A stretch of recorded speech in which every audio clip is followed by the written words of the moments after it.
Okay, so here is video number one for today, Wednesday, May 7th. Doing a little overview of the camp packet and then getting into doing notes. So first of all, here in the topics page, if you go to rational expressions, here's the Maycamp stuff. So there's Maycamp instructions. This is the email that I've totally sent to you, hopefully by now. I haven't done it yet, but I will soon. And then you have the 4 assignments that are here. So there's the fraction review, which is a Delta Math assignment. This whole section is basically doing rational expressions, which is a function over another function. In order to do that, you got to make sure you know your fractions. So this is like literally middle school fraction review. There's one section from Algebra 1, but other than that, it should be review. But a little bit of fraction practice. And then what we'll do for these classes is I'm going to go through the notes for each of these, and I will upload these into full notes as I usually do.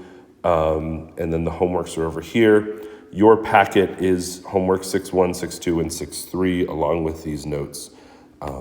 So you should have all that. All right, so let's get started on rational algebraic expressions. Starting off with some factoring. I like to do these where we pull out the -1 so that this is b squared minus 11b plus 24. And so that would be b, minus 8 and b minus 3.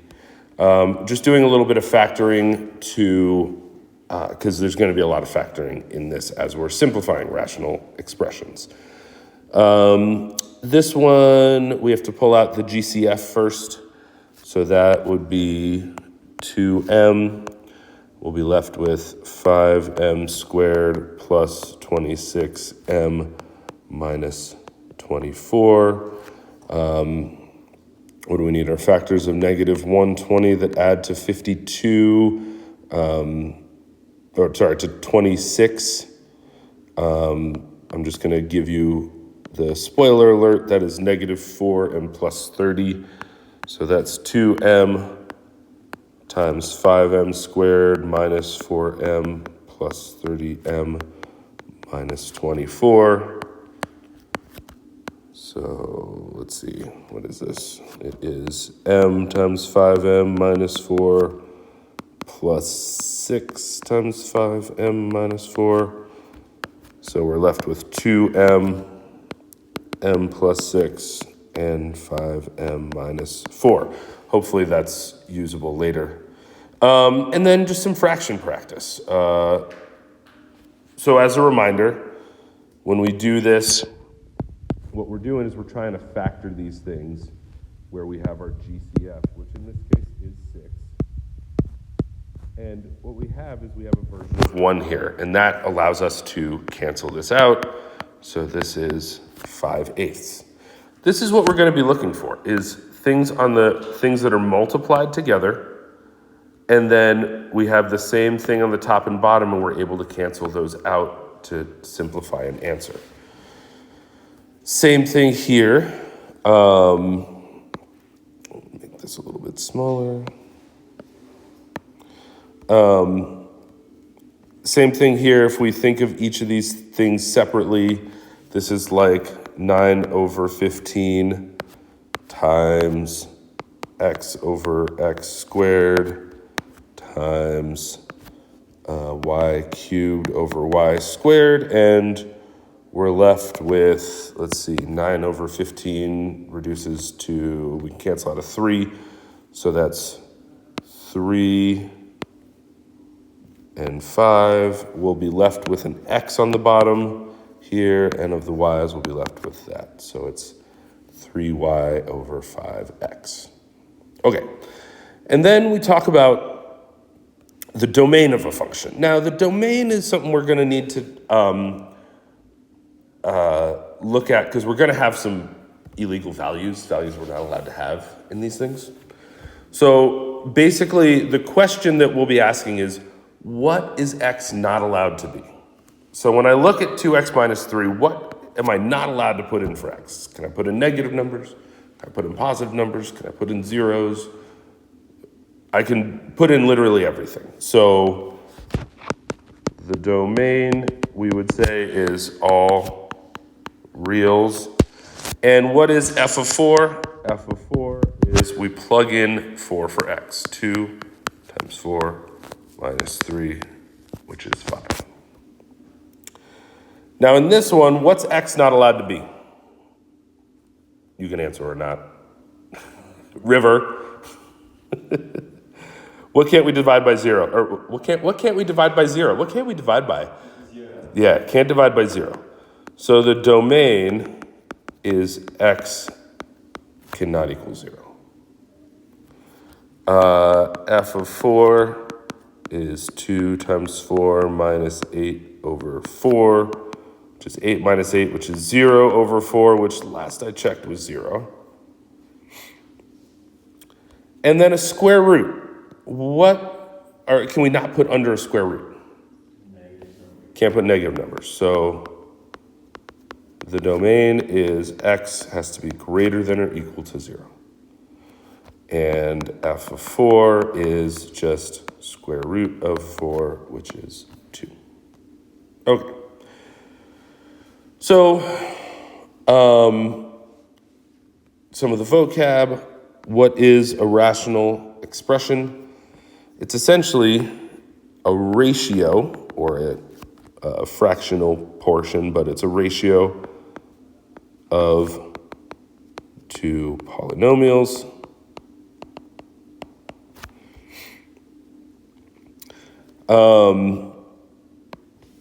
So an example of a rational expression, I'm going to take that 2x minus 3. We can put that on top over, 5x squared plus 4. We have a polynomial on top, polynomial on bottom. Fantastic. And as I said before, what can a denominator of a fraction, what can that never be? Can never be equal to 0.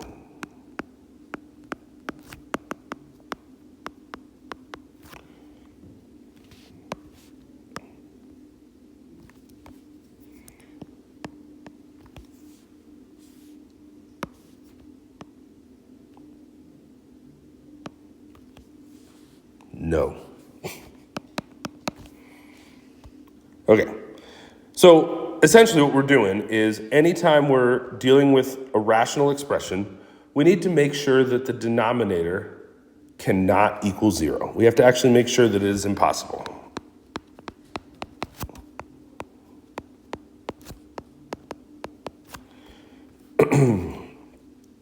And what you do to find this is you would do this by setting the denominator equal to 0. And what that's going to do is that's going to tell us the numbers for which we're dividing by 0, which essentially gives us our domain, right? That's what we were talking about before. What x values are not allowed. So state the restrictions. That's like what is x not allowed to be. So what we're going to do is we're going to take this denominator and set it equal, oops, I skipped a step. Set it equal to 0 to solve for x. And this is what x is not allowed to be. So your restriction is x cannot equal 2. Right? Same thing here. Minus 3, 2x equals negative 3. So here, x cannot equal negative 3/2. That's the restriction, okay? That means that no matter what, we can put in any value of x into this thing, but we can't put in negative 3/2 because we'd be dividing by 0. And then I had a suspicion, because I do this a lot and I've met myself, oh, hey, there's that same denominator, right? So when we set the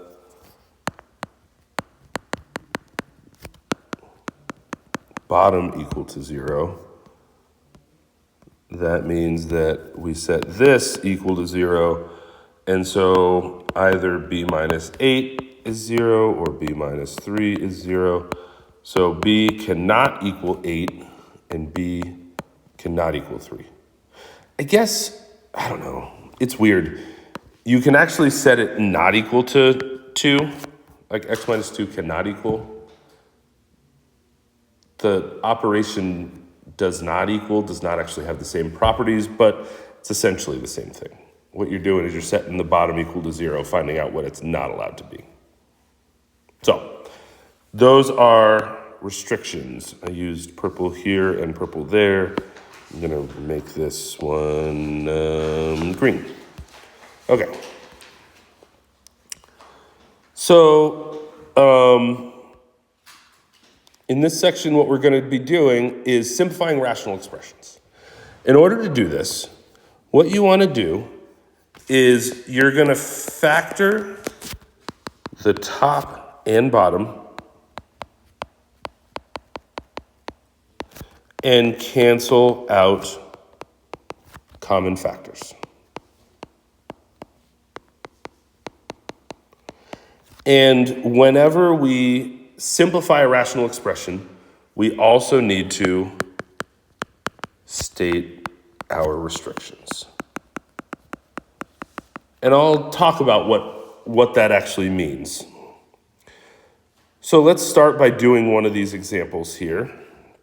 So if we factor the top, this would be x times x minus 4 on top, and you have x minus 4 on the bottom. So what happens is we can cancel out this x minus 4. And so what this means is that this is equal to x. Okay? But what can x not equal? So x minus 4 cannot equal 0, so that means x cannot equal 4. This is a restriction. So in other words, this function up here is equal to x as long as, I put a little semicolon there, x is not equal to 4. And this is actually our whole solution. What we've done is, as long as x is not equal to 4, then this function simplifies to this. When x equals 4, it doesn't, okay? And so that's what we're doing with these things. Oh, hey, here's another one that uses this negative b plus 11b minus 24. So I'll just do this. The bottom has a 2b squared in common, leaving b minus 3. Now, so here's the thing. You do have to get your restrictions before you cancel anything out. Okay? So we need to, I should write that down. Find restrictions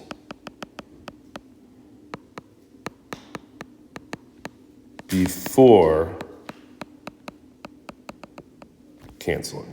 Let's give that a little highlight here. So we need to find the restrictions before canceling. I don't like how that highlighted. Okay, so we have to set our thing here. So what are our restrictions here? Well, this means that b squared cannot equal 0 and b minus 3 cannot equal 0. So, in other words, b can't equal 0 and b can't equal 3. Those are our restrictions. Now that we've found those, we can cancel this out. And we can get that this function reduces to negative b minus 8 over 2b squared as long as b is not equal to 0 and b is not equal to 3.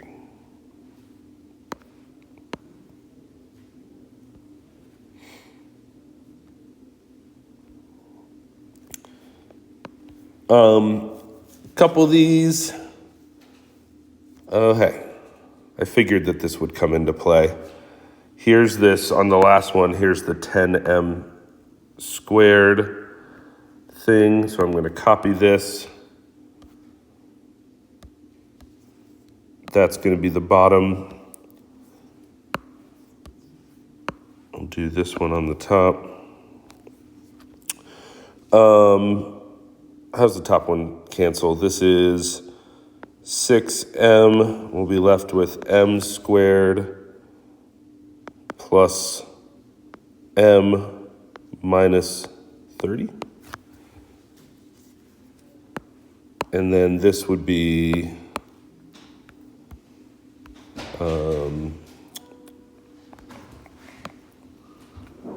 the top would cancel to m plus 6 and m minus 5. So we find our restrictions. M cannot equal 0, m cannot equal negative 6, and m cannot equal, let's see, 5m minus 4 equals 0, add 4, divide by 5, 4/5. Those are our restrictions. And we do need to find those before we cancel, but now we can cancel these things. The n plus 6 goes away, the m goes away, this cancels to a 3, and we're left with 3 parentheses m minus 5 over 5m minus 4, as long as all that stuff.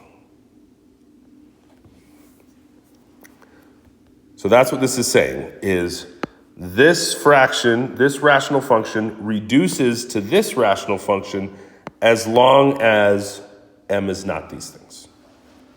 Okay? And I'll do this last one. I'll do this one in black.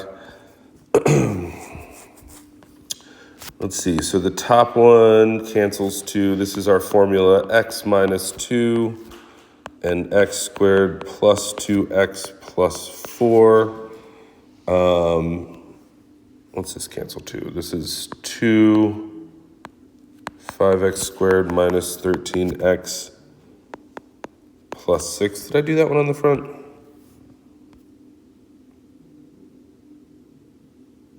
No, I didn't. Okay, so we actually got to go through this. Factors of 30 that add to negative 13 are negative 3 and negative 10. So this would be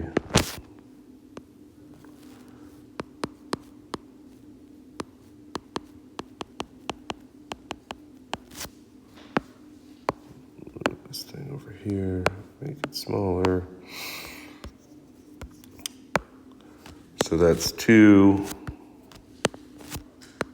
times x, 5x minus 3, minus, what do those have in common? 2.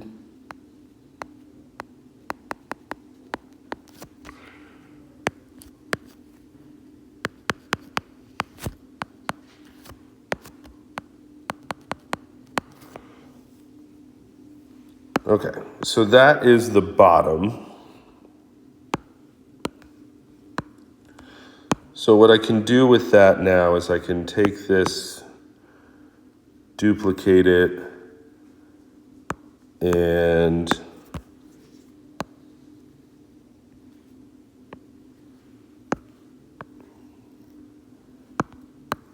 so now it's this. So from here, we can get our restrictions. Our x can't be equal to 2 because of this guy. And it can't be equal to 3/5 because of this guy.